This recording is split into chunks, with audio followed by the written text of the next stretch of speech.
मिथुन लगन और गुरुदेव अष्टम स्थान में, यानी मिथुन लगन होने से गुरुदेव अगर आपके अष्टम स्थान में विराजमान होते हैं तो मकर राशि में, शास्त्रानुसार नीच राशि में और शास्त्रों के अनुसार ही अष्टम स्थान मकर राशि में बैठ के गुरु इस स्थान विशेष का या जिनका स्वामित्व इनको प्राप्त है सप्तम का और दशम का, इनका कुछ विशेष फल आपको अच्छा देखने को नहीं मिलेगा।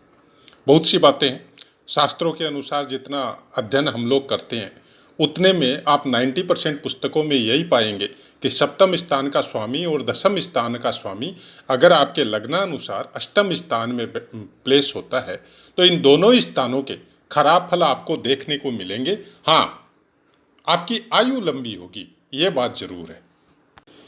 जय माता की मित्रों, आगे बढ़ते हैं। हम लोग मिथुन लगन की चर्चा कर रहे हैं फिलहाल, और मिथुन लगन में भी अलग अलग स्थानों में गुरुदेव को प्लेस करवा के उसके फलों को कुछ जानने की कोशिश कर रहे हैं, किस तरह के फल हम लोगों को प्राप्त हो सकते हैं।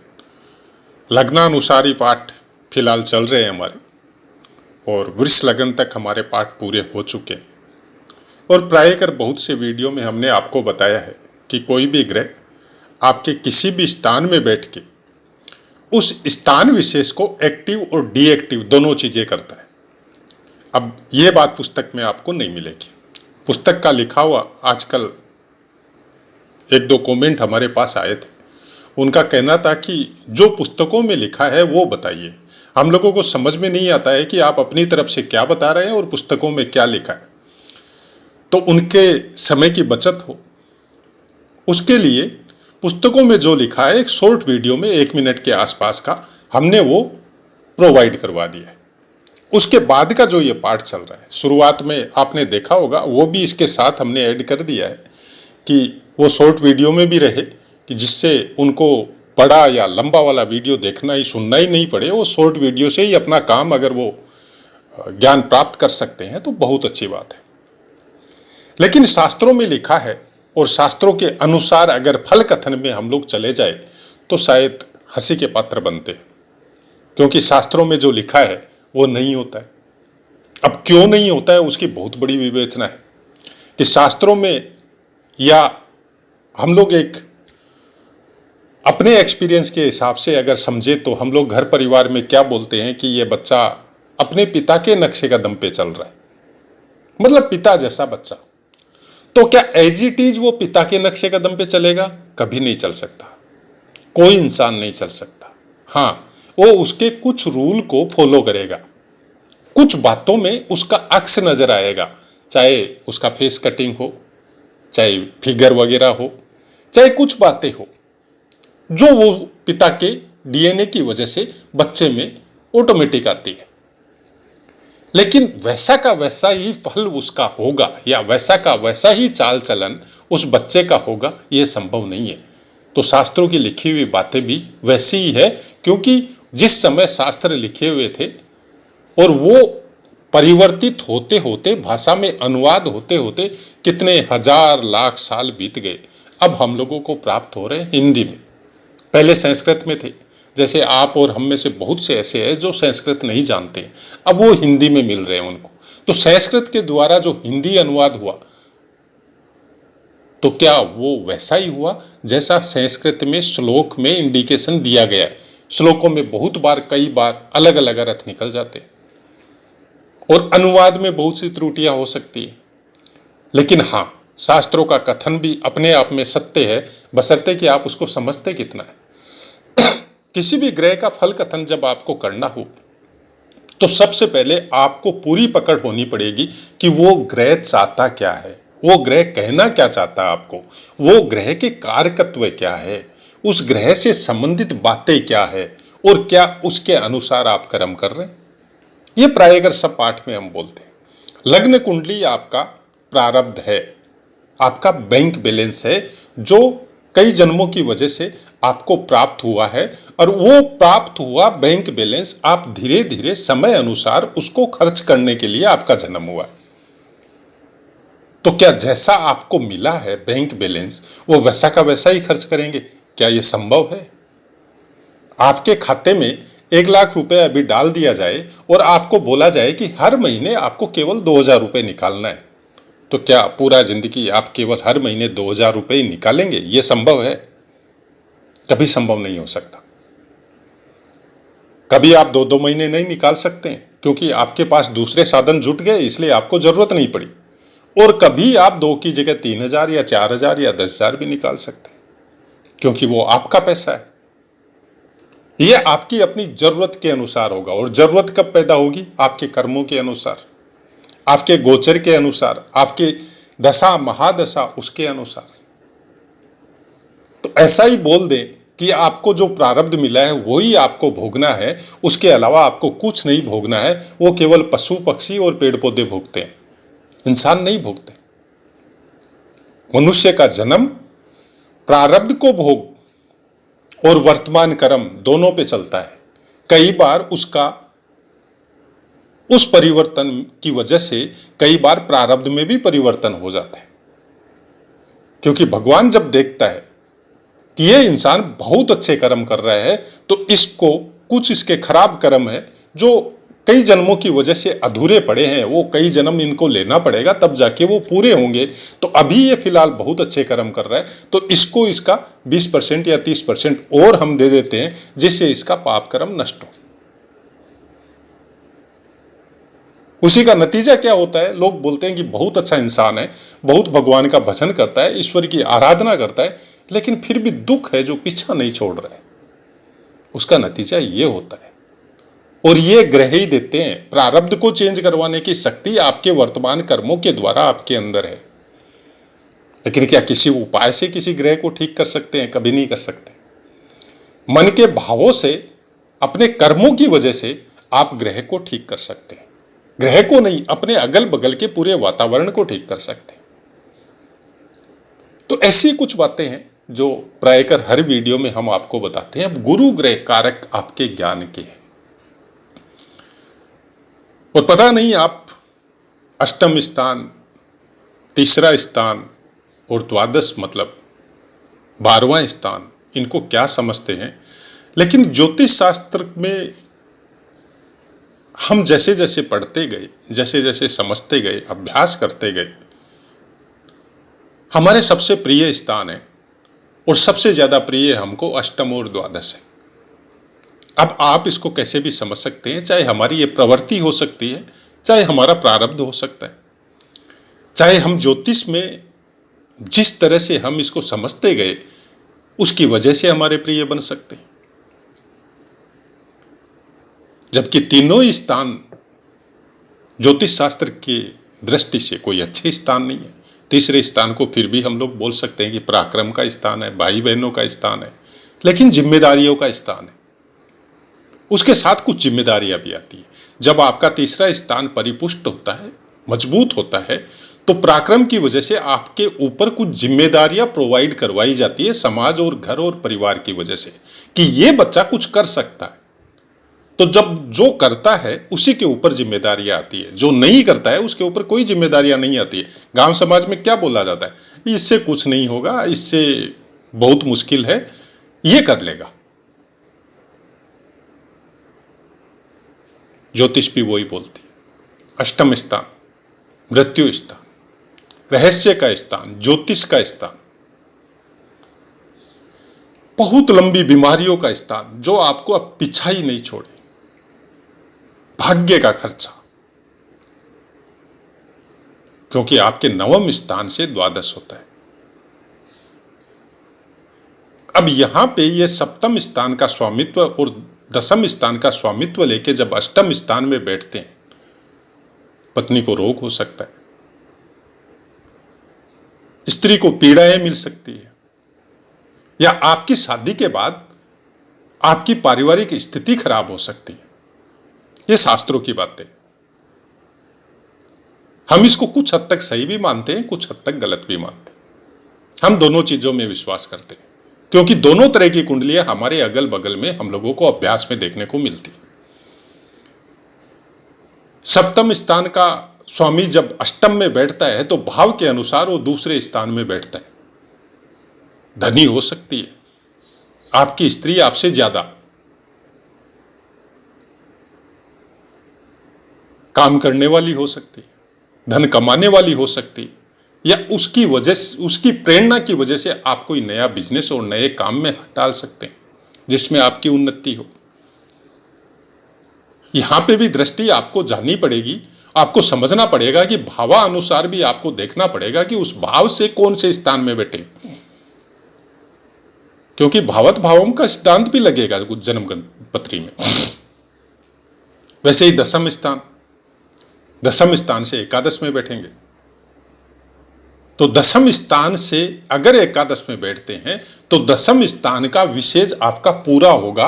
अचानक से धन संपत्ति मिल सकती है, अचानक से आपको मान सम्मान मिल सकता है, क्योंकि अष्टम स्थान हर चीज अचानक प्रोवाइड करवाता है। अब अष्टम स्थान एक्चुअल में प्रोवाइड क्या करवाता आपको? गहन निद्रा, लंबी निद्रा, बहुत गहन निद्रा, योग निद्रा, प्राणायाम, गहरे ध्यान में उतर जाना, कुछ भी मन के अंदर नहीं रहना, न कोई विचार, न कोई मंत्र, न कोई शक्ति, केवल ध्यान अपने इष्ट के चरणों में, अपने प्रभु के चरणों में, और केवल अपने हृदय के अंदर उस स्पंदन को सुनना कि वो कहना क्या चाहता है। ये अष्टम स्थान है।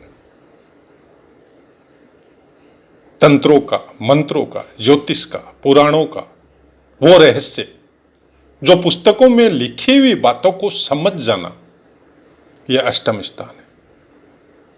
ज्ञान, बृहस्पति देव का एक वो ज्ञान जो पौराणिक और पुस्तकों के अनुसार अक्षरश वैसा का वैसा आम आदमी को सुनाना, अपना कुछ भी एडबैग नहीं करना और उसी पे अभिमान करना,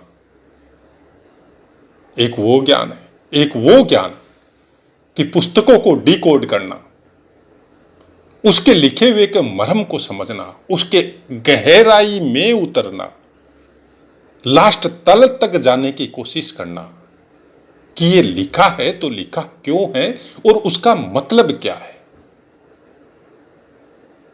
पत्नी का स्वास्थ्य खराब होना, सप्तम स्थान का स्वामी अष्टम में, या पत्नी से साथ छूटना, क्यों लिखा गया, क्या मतलब है उसका।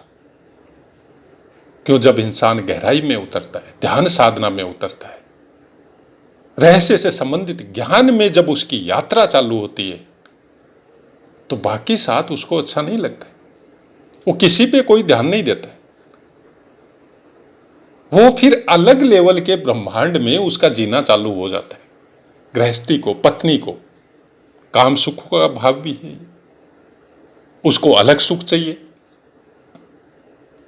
उसकी अलग महत्वाकांक्षा है अपने पति के साथ। जब वो उसको प्राप्त नहीं होता है तो यहां पे फिर वो थोड़ी प्रॉब्लम क्रिएट होती है। दोनों बातें हैं, दोनों चीजों को समझना पड़ेगा आपको। आप किस तरह से गृहस्थ उसको मैनेज कर सकता है, क्योंकि बृहस्पति है, ज्ञान के कारक है, मैनेज कर सकते हैं कि आपको इस संसार में आके अगर आप गृहस्थ बन गए तो आपकी कुछ ड्यूटी परिवार के प्रति है और कुछ ड्यूटी अपने ब्रह्म के प्रति है। ये अष्टम स्थान में प्लेस होके बृहस्पति आपको वो ज्ञान प्राप्त करवाते हैं कि आप दोनों ड्यूटियों में, दोनों अपनी जो जिम्मेदारी है उसमें भेद करके और उसके अनुसार अपने समय को निर्धारण करते हैं कि इस समय में आंतरिक ड्यूटी मेरी यह है और बाह्य जो सांसारिक ड्यूटी है उसको मैं इस तरह से पूरी करूंगा। यह बृहस्पति है। यहां से बैठ के ये आपके द्वादश स्थान को देखेंगे। खर्चे का स्थान है, आपके शरीर का पूरा खर्चा, विदेश यात्रा, बहुत लंबी लंबी यात्राएं, और वहां से कुछ अच्छे शुभ संकेत, ज्ञान से संबंधित यात्राएं, ज्योतिष से या रहस्य से संबंधित यात्राएं, और उन्हीं लोगों से कनेक्शन जो बहुत दूर दूर रहते हैं और ज्ञान के संबंध में या इस लेवल से, जिस लेवल को आप समझना चाहते हैं उस लेवल से कनेक्टेड आदमियों के साथ आपकी मित्रता और वहां से आपके ज्ञान में और ज्यादा बढ़ोतरी, क्योंकि पंचम दृष्टि है। पुत्रों के प्रति कुछ विशेष जिम्मेदारियों का अभाव हो सकता है या पुत्रों से अनबन हो सकती है। मित्रों के भी कारक है। फिर यहां से इनकी सप्तम दृष्टि जाएगी आपके द्वितीय दूसरे स्थान पे, कर्क राशि पे। चंद्रमा का प्लेसमेंट आपको जरूर देखना है। धन के संबंध में, वाणी के संबंध में, भोजन के संबंध में कुछ अच्छे संकेत देखने को मिलेंगे। आपकी इच्छा नहीं होते हुए भी आपको धन प्राप्त होगा।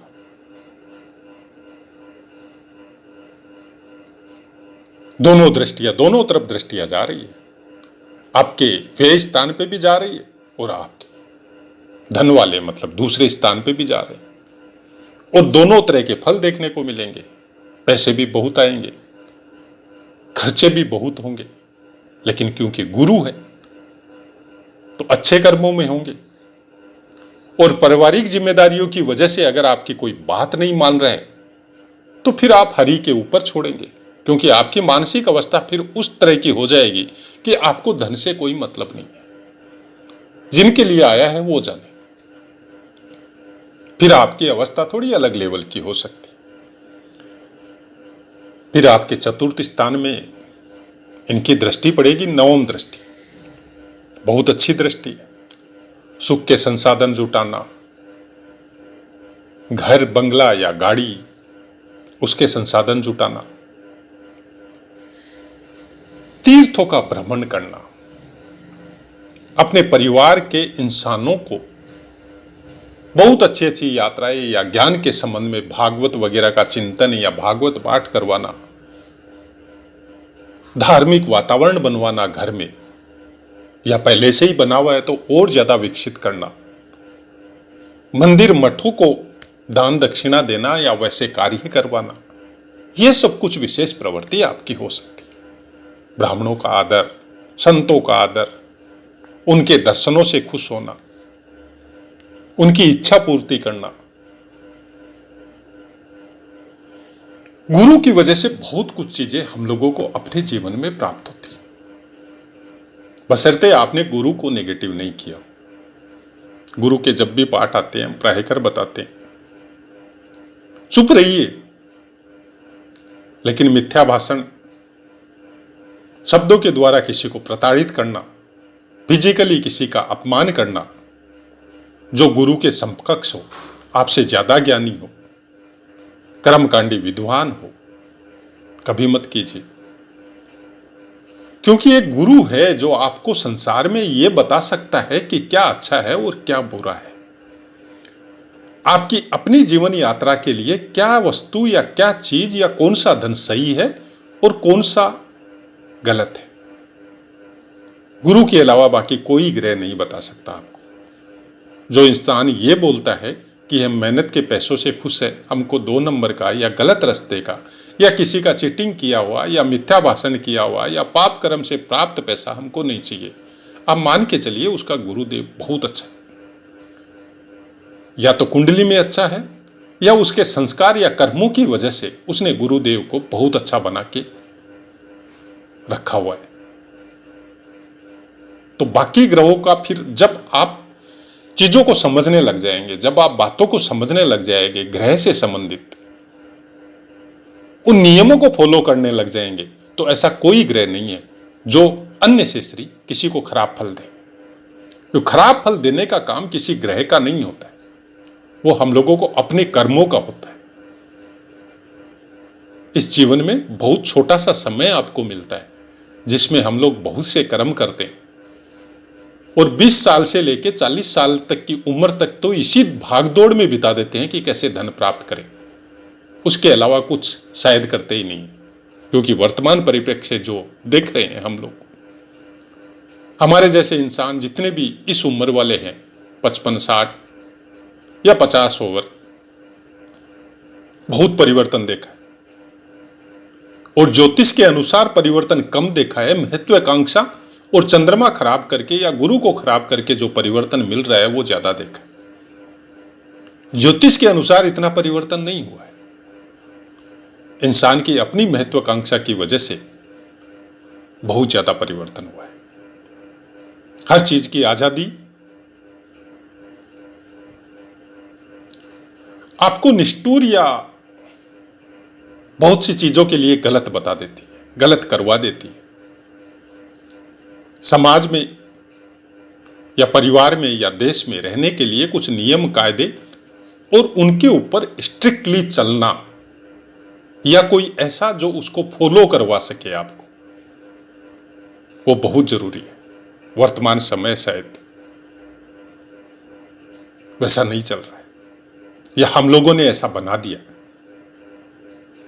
क्योंकि हम लोग स्वतंत्र हैं, कुछ भी बोल सकते हैं, किसी का भी अनादर कर सकते हैं, किसी को भी शब्दों के द्वारा प्रताड़ित कर सकते हैं,